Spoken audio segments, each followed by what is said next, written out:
Shalom Ibu Bapak yang saya sapa dalam nama Tuhan Yesus. Kita bersyukur kepada Tuhan karena hari ini kita semua diberi Tuhan kekuatan, sukacita, damai, sejahtera. Paulus mengatakan bahwa siapa yang ada dalam Kristus, ia ciptaan baru, yang lama sudah berlalu dan sesungguhnya yang baru sudah datang. Tema saya hari ini ialah bertahan dalam pencobaan. Nah, ciri khas orang yang berada dalam Kristus sebagai ciptaan baru, mereka bertahan dalam pencobaan. Untuk itu saya membaca satu ayat saja dari kitab Yakobus pasal 1 ayat 12.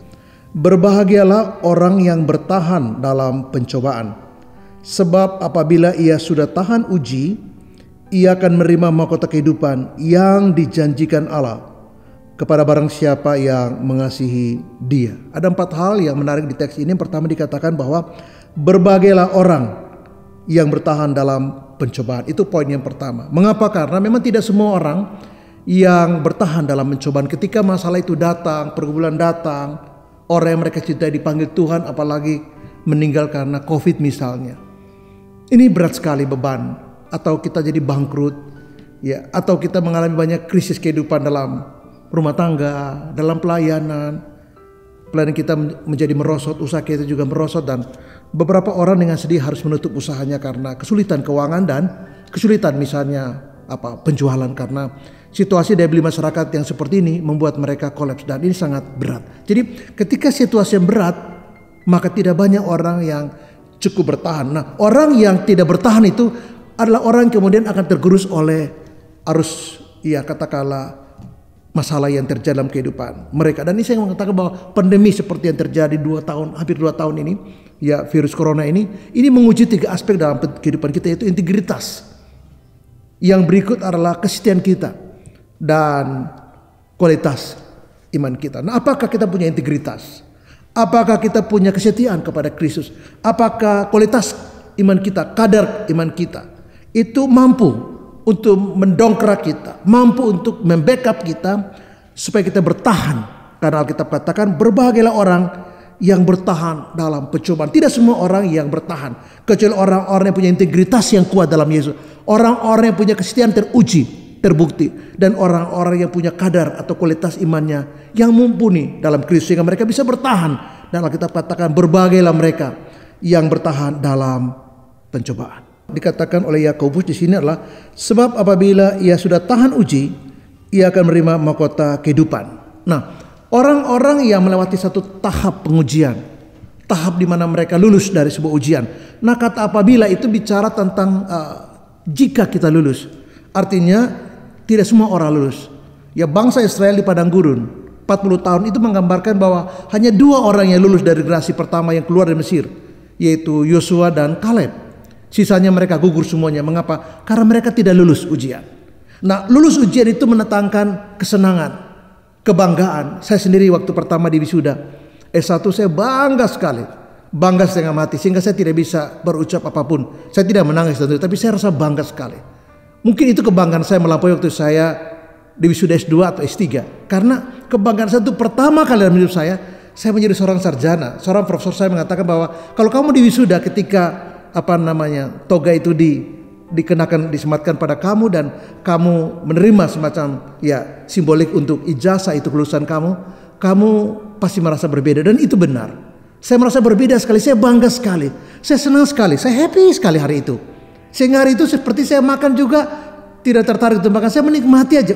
Sekarang saya udah sarjana ya, bangga aja, bangga. Karena untuk pertama kali saya menyematkan diri atau disematkan dengan satu gelar tertentu yang membuat saya bangga. Nah, orang yang dikatakan lulus, jika apabila dia lulus, dia menerima mahkota kehidupan. Jadi ada mahkota kehidupan. Nah, mahkota dipakai oleh para raja.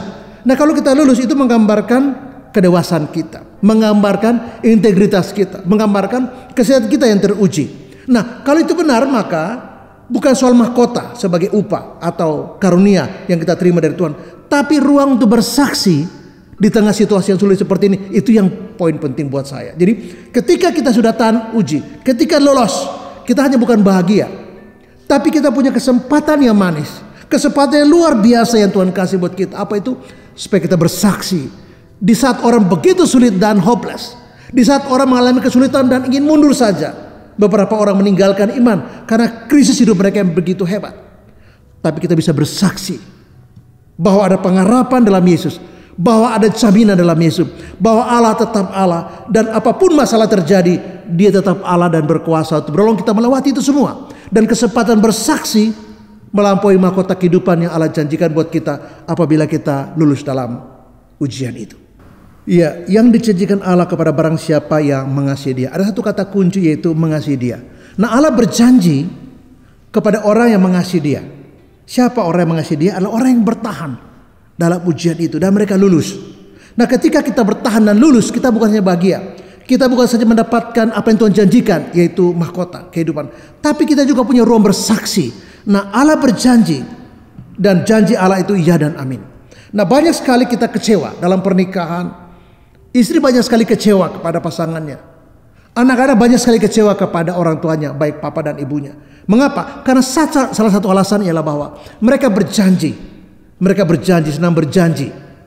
Tetapi mereka tidak senang untuk menepati janjinya. Memang berjanji lebih mudah, jauh lebih gampang daripada kita harus komitmen untuk memegang janji kita. Bicara itu mudah, berkhotbah juga gampang. Tapi menjalani apa yang kita khotbahkan, melakukan apa yang kita sampaikan dan ajarkan, itu suatu yang sangat sulit, dan ini butuh integritas. Nah, orang-orang Farisi ditegur sama Yesus. Mengapa? Yesus katakan bahwa kamu hanya bisa mengajar, kamu hanya bisa menyampaikan apa yang menjadi ajaranmu, tapi ketika itu dipraktek, kamu nol besar.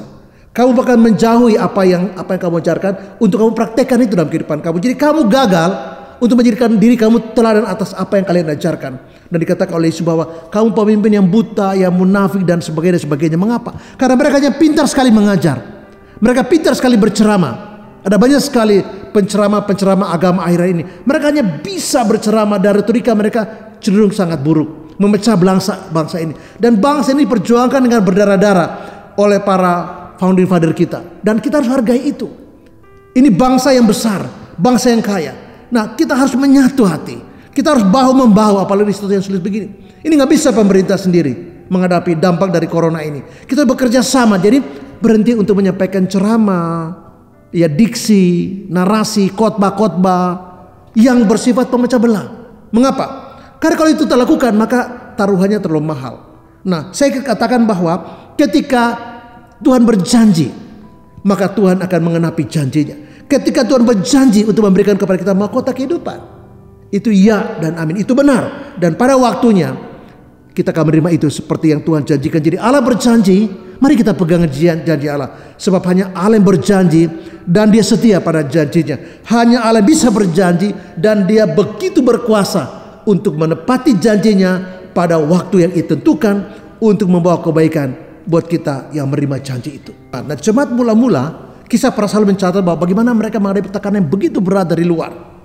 Ya, mereka begitu berat menghadapi ancaman dari luar.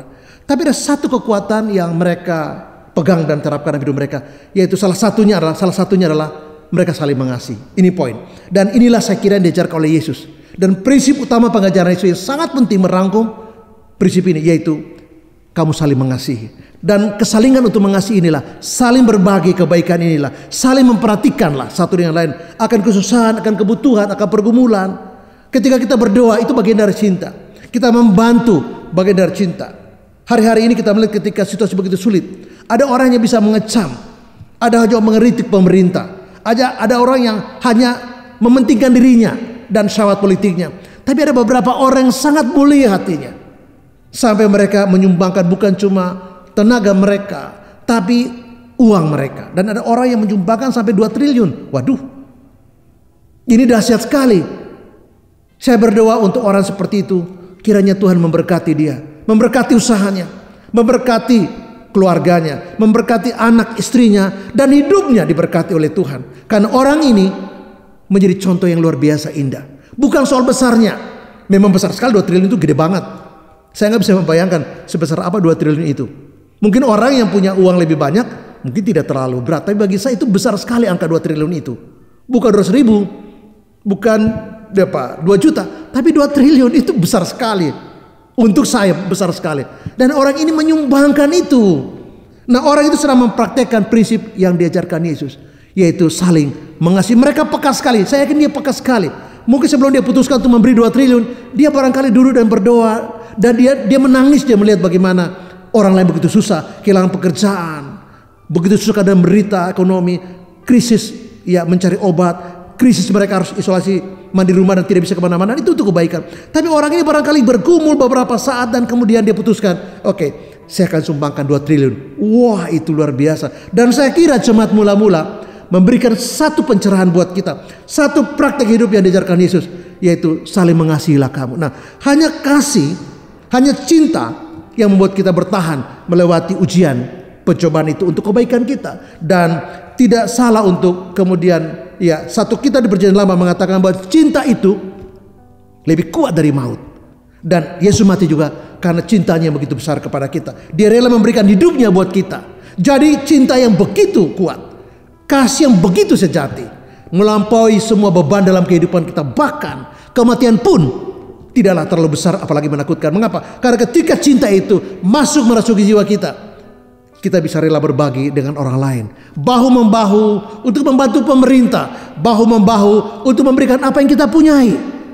Kalau kita tidak bisa memberi uang karena kita terbatas, berilah tenaga, berilah wejangan yang baik, berilah motivasi yang baik. Tapi jangan menjadi bagian untuk memecah bangsa ini. Jangan menjadi bagian untuk menambah PR bagi pemerintah yang sudah berjuang berdarah-darah untuk menangani ini. Kita berdoa juga untuk Pak Luhut yang dipercayakan oleh Jokowi untuk menangani PPKM ini. Kita berdoa supaya diberi kekuatan, kesehatan, dan memberi hikmat, dan menolong untuk bisa mengkoreksi orang-orang di bawahnya untuk bekerja sama untuk mencapai hasil yang terbaik. Saya berdoa supaya orang-orang yang demikian diberi Tuhan ekstra kekuatan, ekstra hikmat, ekstra kesehatan, karena mereka menjadi modeling sekaligus bagi kehidupan kita di saat-saat paling sulit. Ketika cobaan datang, tantangan datang, pergumulan datang, air mata mengalir dalam kehidupan kita, mari kita lulus dari ujian ini. Mengapa? Karena ada satu prinsip yang diajarkan Yesus, yaitu cinta kasih. Mari kita berbagi kasih dalam situasi ini, dan biarlah nama Yesus dimasyhurkan. Terus memberkati dan shalom.